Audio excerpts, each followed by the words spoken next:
Renowned for his wit and charm, Freddie Starr enchanted audiences with his magnetic persona in the entertainment realm.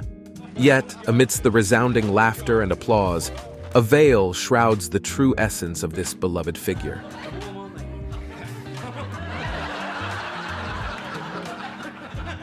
Now, a pivotal moment emerges as Starr's daughter courageously steps into the limelight, poised to shed light on the untold chapters of her father's life.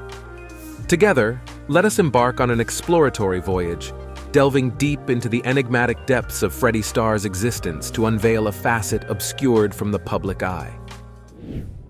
Early life. Freddie Starr entered the world on January 9, 1943, on Ulster Road in Liverpool, England, where his journey began amidst trials and tribulations, as chronicled in his autobiography. His formative years were colored by adversity and resilience, with the young Starr facing the challenges of a large family dynamic.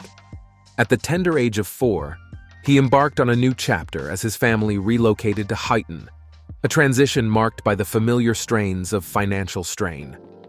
Growing up among 7 siblings in a household where his father, a bricklayer, grappled with sporadic employment, Starr learned the value of perseverance early on.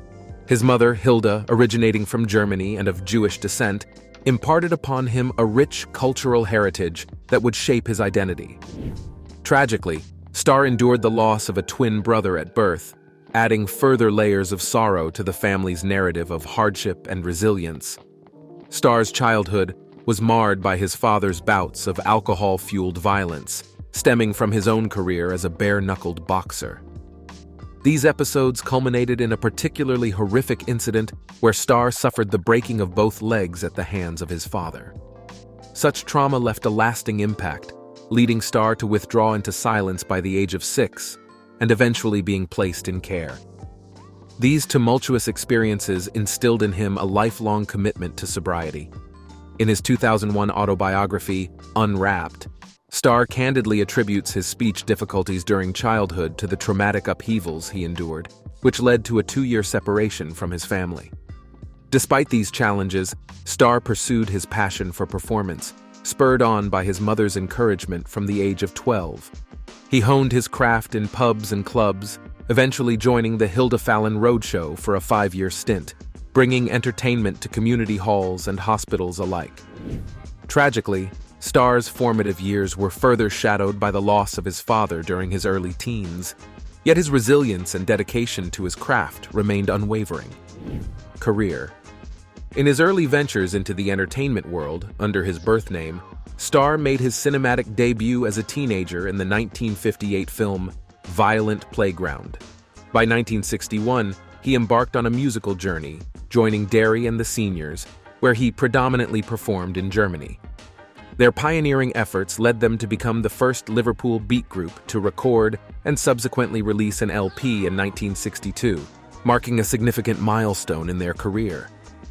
Following the dissolution of Derry and the Seniors in late 1962, Starr transitioned to become the lead vocalist of the Merseybeat ensemble, the Midnighters, under the management of Brian Epstein.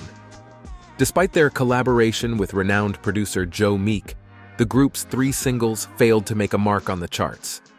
Nevertheless, Starr and his bandmates found themselves immersed in the vibrant music scene of Hamburg's nightclubs, sharing stages with emerging acts like the Beatles. Starr's breakthrough into mainstream recognition came in 1967, when he showcased his comedic and musical talents on the popular talent show Opportunity Knocks.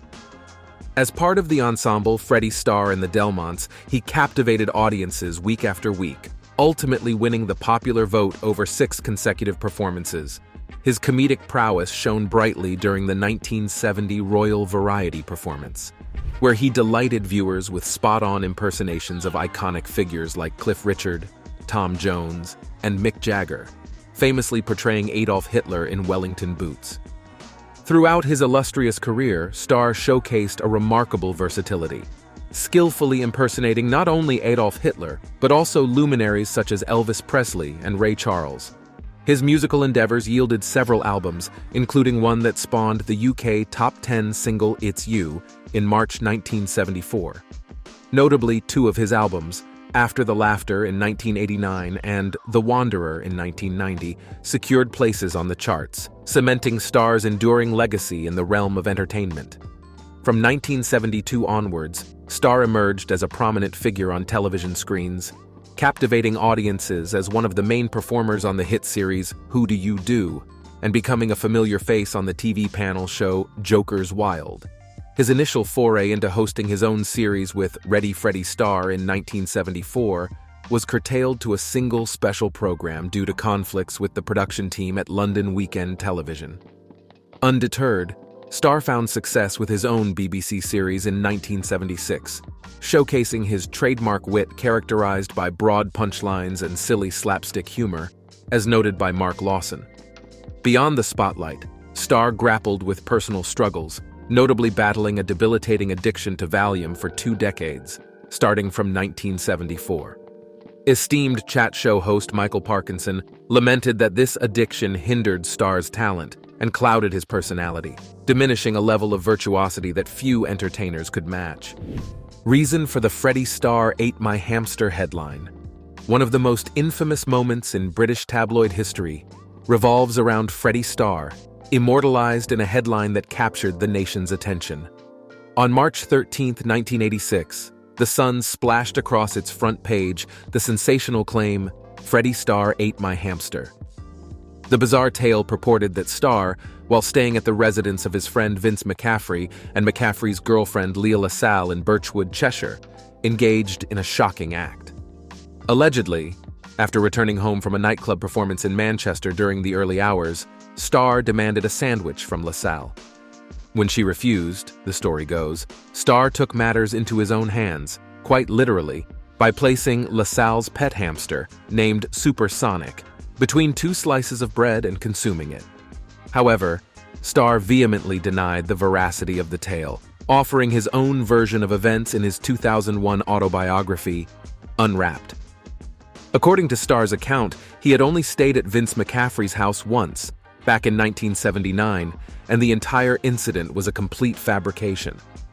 In his book, Starr emphatically states, "I have never eaten or even nibbled a live hamster, gerbil, guinea pig, mouse, shrew, vole, or any other small mammal." Thus, the hamster-eating scandal that became synonymous with Starr's name was relegated to the realm of urban legend, leaving a bizarre and enduring mark on tabloid folklore. Initially, the outlandish tale of Freddie Starr Ate My Hamster seemed like a bizarre blip in Starr's career trajectory. However, its unexpected notoriety soon turned into an unexpected boon. Prior to the tabloid sensation, ticket sales for Starr's upcoming tour were sluggish. Yet, in the aftermath of The Sun's headline, the ensuing publicity frenzy prompted the addition of 12 extra dates to his tour schedule and reportedly inflated Starr's fee by a staggering £1 million. Remarkably, what began as a scandalous rumor evolved into a lucrative turn of events for the entertainer. The mastermind behind this infamous story was none other than British publicist Max Clifford, who, at the time, served as Starr's agent. Clifford concocted the tale as a practical joke, never anticipating its colossal impact. Years later, during a television interview with Esther Ranson, when questioned about whether he had truly consumed a hamster, Starr dismissed the notion with a firm, "Of course not." In contrast, Clifford remained unabashed, asserting that the fabricated narrative had propelled Starr's career to new heights. The enduring legacy of Freddie Starr Ate My Hamster was cemented when, in May 2006, the BBC recognized it as one of the most iconic British newspaper headlines of the century. Despite its initial boost to his career, Starr grew increasingly weary of being forever linked to the hamster incident. In a candid newspaper interview, he expressed frustration, lamenting the constant queries about the infamous tale. Adopting a sardonic approach, Starr quipped that he would reveal the truth for £1, only to humorously dismiss the notion when the money exchanged hands. Later, career. Starr's television presence continued to flourish with shows like Freddie Starr 1993 to 1994 and The Freddie Starr Show 1996 to 1998, both produced by Central. However, it was his audacious antics that often made headlines. In a memorable moment during his appearance on LWT's An Audience with Freddie Starr in 1996, he startled the audience by tossing handfuls of live maggots into the crowd. Undeterred by controversy, he returned for another audience with Freddie Starr in 1997, this time delighting or shocking viewers by hitting eggs into the audience with a golf club. Beyond his television escapades, Starr had an unexpected connection to the world of horse racing. He was the proud owner of Minahoma, the victorious horse in the 1994 Grand National Race. Despite being absent from the event due to prior television commitments, Starr managed to give a unique post-race interview live on television to presenter Des Lynam, communicating via mobile phone. Viewers could only hear Lynam's side of the conversation, adding to the eccentricity of the moment. Starr's ventures into reality television showcased his willingness to explore unconventional themes. In March 2009, he appeared on Living with the Dead, a reality show centered around individuals experiencing paranormal phenomena. Starr claimed that his 1930s home was haunted by an entity named George, which he believed to be malevolent. During the show, Starr's demeanor seemed to be influenced by the presence of this entity, lending a chilling atmosphere to the proceedings. However, it was later revealed that the entity's name was Roger, adding another layer of intrigue to Starr's encounters with the supernatural. Throughout the episode, Starr affirmed his lifelong belief in the spiritual realm, reflecting on his experiences with ghosts since childhood. In 2010, Starr's plans for a tour were abruptly halted when he suffered a severe heart attack in April of that year, necessitating emergency quadruple heart bypass surgery. As a result, the scheduled tour was canceled, and Starr underwent a period of recovery. However, demonstrating his resilience, the tour dates were eventually rescheduled for 2011 once he had recuperated sufficiently. Despite his health setback, Starr remained active in the public eye, participating in the 2011 series of I'm a Celebrity, Get Me Out of Here. However, due to ongoing health concerns, he was forced to withdraw from the competition. Starr's final tour took place in 2015, featuring a highly praised performance at the Royal Hippodrome Theatre in Eastbourne, among other venues. His farewell show occurred at the Prince's Theatre in Clacton-on-Sea, marking the end of a storied career in entertainment. Personal life. Starr's interests weren't confined to showbiz. He was a staunch Everton FC supporter and embraced a vegetarian lifestyle from his teenage years. His devotion to the football club shone through during his television heyday when he made a memorable cameo on ITV's coverage before the 1984 FA Cup final. Starr delighted the Everton team with an impromptu comedy act outside their hotel on the morning of the match, injecting humor into their pre-game rituals. This lighthearted moment surely boosted team morale before their triumphant 2-0 victory over Watford, famously led by Elton John. However, Starr's personal life was not without its share of controversies. In April 1994, a scandal emerged involving Robin Coxhead, a gardener employed by Starr, who was charged with stealing £41,000 worth of jewelry from the comedian's home. During the investigation, Coxhead made salacious claims, asserting that the jewelry was given to him as a reward for engaging in sexual acts with Starr over a period of 5 years. However, Coxhead's credibility was shattered in court when he couldn't provide basic details about Starr's anatomy. He was subsequently found guilty and sentenced to 15 months in prison in 1995. On a more personal note, Starr was a father to 6 children, including his daughter Tara Coleman Starr, born in the late 1990s, who pursued a career as a child actress, notably appearing in the BBC soap opera Doctors. In October 2012, Starr sought an injunction to prevent a potentially defamatory claim about his personal life from being publicized.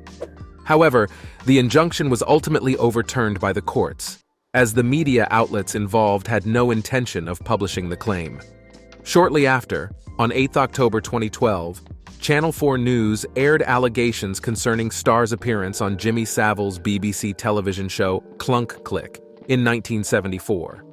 Starr vehemently denied these accusations through his legal representative and in subsequent media interviews.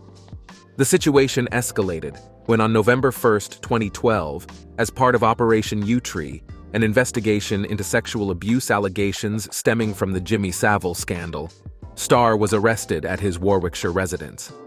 He faced further arrests in connection with unrelated matters, but consistently refuted the allegations brought against him. After a lengthy legal process, on May 6, 2014, the Crown Prosecution Service announced they would not pursue charges against Starr due to insufficient evidence. However, Starr's legal battles were far from over. On July 10, 2015, the High Court dismissed a claim for slander and libel that Starr had filed against the woman who had made the allegations regarding his appearance on Clunk Click in 1974. While the court found the woman's claim to be true, the case could not proceed due to the passage of time. Starr's tumultuous personal life was characterized by 5 marriages and 6 children, yet he remained estranged from his family. In a candid admission, he once revealed that he had severed ties with them in an attempt to alleviate his own emotional pain. Tara's revelations. Tara Coleman Starr, daughter of the late Freddie Starr, has recently shared deeply personal insights into the life of the renowned comedian, offering a glimpse into the complexities of their relationship. In a series of interviews, she candidly expressed feelings of embarrassment and turmoil stemming from their challenging bond, which stood in stark contrast to Starr's public persona of humor and charisma. Tara's revelations shed light on a side of Starr hidden from the public eye, portraying him as abusive and manipulative towards her and her mother Trudy, whom Starr met in 1994. This stark contrast between his public image and private behavior paints a picture of a man grappling with personal demons behind closed doors. She described her father as 2 different people, acknowledging his talent and the adoration of his fans, while also exposing his offstage behavior as selfish and violent. Tara recounted disturbing incidents, including Starr's reaction to her mother's pregnancy and allegations of violent behavior, offering a sobering glimpse into the turbulent dynamics within their family. Her reflections underscore the human cost of fame, highlighting the toll it can take on both the individuals in the spotlight and their loved ones. Starr's wife speaks out. Sophie Lee, Freddie Starr's wife, has recently opened up about their marriage, offering a deeply personal and troubling glimpse into their life together. Her reflections echo Tara's perspective, revealing the complexities and hardships she endured during their time as a couple. According to Sophie, their marriage was marked by harrowing experiences that left her emotionally and physically distressed. She described reaching a breaking point, particularly after Starr's arrest on suspicion of historical child sex abuse charges, which seemed to trigger a shift in his behavior towards her. Sophie courageously shared instances of both physical and emotional abuse she endured, detailing the toll it took on her mental well-being. Her struggles extended to moments of self-harm and contemplation of suicide, highlighting the profound impact of the tumultuous relationship on her life. Sophie's account paints a stark contrast to Starr's public persona as a comedian and entertainer, revealing a darker reality behind the scenes. Her bravery in speaking out offers a sobering reminder of the complexities and challenges present in intimate relationships, even for those in the public eye. The end of their marriage in 2015 marked the culmination of a challenging period in both their lives. Starr's final days. Freddie Starr's final years marked a poignant departure from his earlier life of fame and public acclaim. Following his move to Spain in 2015, prompted by mounting legal costs from defending historical sex abuse charges, Starr found himself in starkly different circumstances from his days as a beloved comedian and household name in the UK. In Spain, Starr resided in a modest one-bedroom flat, a far cry from the glitz and glamour of his heyday. He became a mere shadow of his former self, grappling with personal and health challenges. His last public appearance in 2017, a karaoke session in a bar in Fuengirola, captured a glimpse of his diminished state. Videos of this performance circulated online, much to Starr's dismay, leading him to withdraw further from the public eye. As his health continued to deteriorate over the years, his neighbor poignantly described his end as a sad end for someone who'd been loved by millions. Ultimately, Starr's declining health culminated in his passing. He succumbed to a heart attack in May 2019 at the age of 76, as confirmed by a post-mortem examination conducted in Malaga. The circumstances surrounding his final years serve as a poignant reminder of the fragility of fame and the challenges that can accompany it, even for those who once graced the heights of stardom. Freddie Starr's final moments were discovered by his live-in carer, Nellie, who returned to their apartment to find him unresponsive on the floor. Nellie, initially unaware of Starr's fame, recounted that he appeared well and was playing with his cat before her brief absence. The shock of finding him in such a state was palpable. At the time of his passing, Starr was reportedly grappling with financial difficulties, owing approximately £3,500 in unpaid bills in the complex where he resided. Known for his reclusive nature, Starr had kept to himself and had limited interaction with the local community. Following Freddie Starr's passing, Sophie Lee stepped into a crucial role by organizing his funeral, despite the complexities of their relationship. This decision carried immense significance, given the ups and downs they experienced together. Sophie's choice to take on this responsibility was driven, at least in part, by her wish to ensure that Starr's children had the chance to say their final goodbyes to their father. Tribute and legacy. Tributes poured in on social media following Freddie Starr's passing. Jim Davidson took to Twitter to acknowledge Starr's greatness, while Amanda Holden expressed sadness at the news. She recognized Starr's once immense popularity and fame, highlighting the importance of not diminishing his legacy despite changes in comedy trends.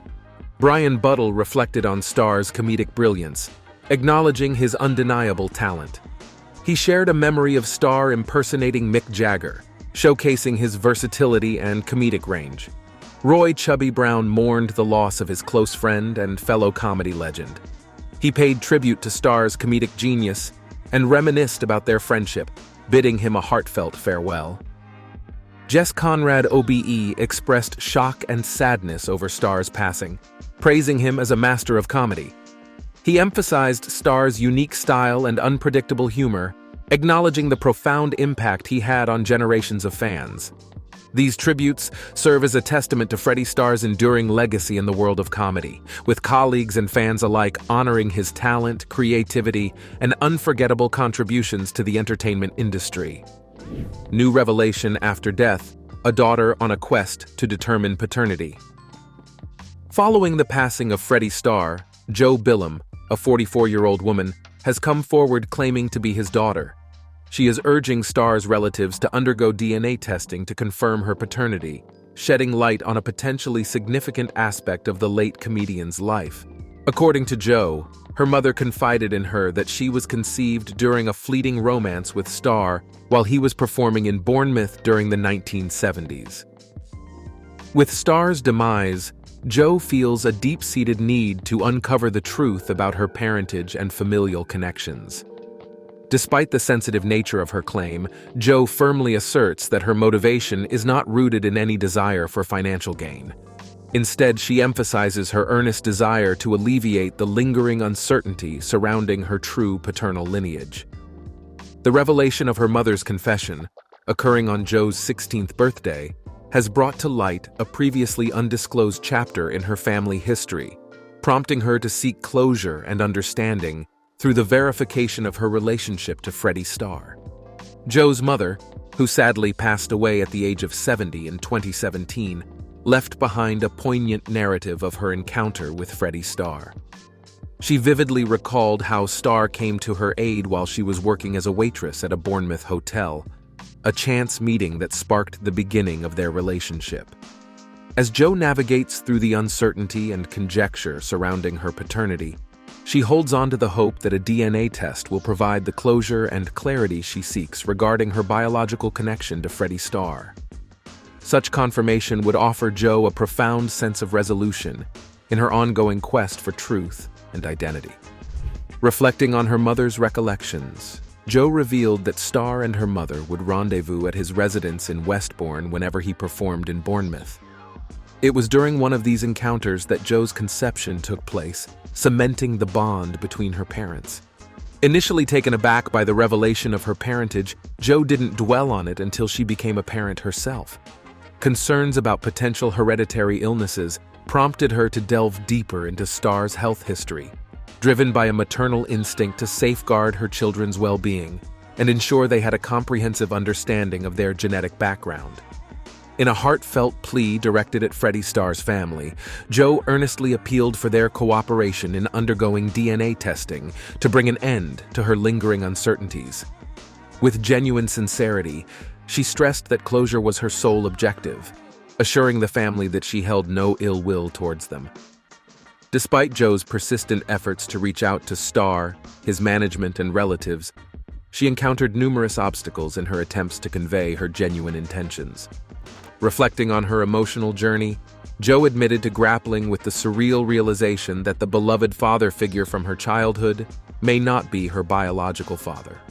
Nevertheless, she remained steadfast in her affection for him, expressing deep gratitude for his unwavering support throughout her quest for answers. Jo recounted her mother's description of Freddie Starr as a gentleman during their relationship, which spanned from 1973 to 1974. Despite the numerous accusations levied against Starr, her mother adamantly maintained that she did not recognize any of the allegations made against him. Reflecting on Starr's passing, Jo expressed sadness at the thought of him dying alone and in need of a carer, a role she herself fulfills. The absence of support during his final days evoked feelings of sympathy and sorrow in Jo, highlighting the loneliness and challenges Starr faced towards the end of his life. Thanks for watching. We'll see you soon.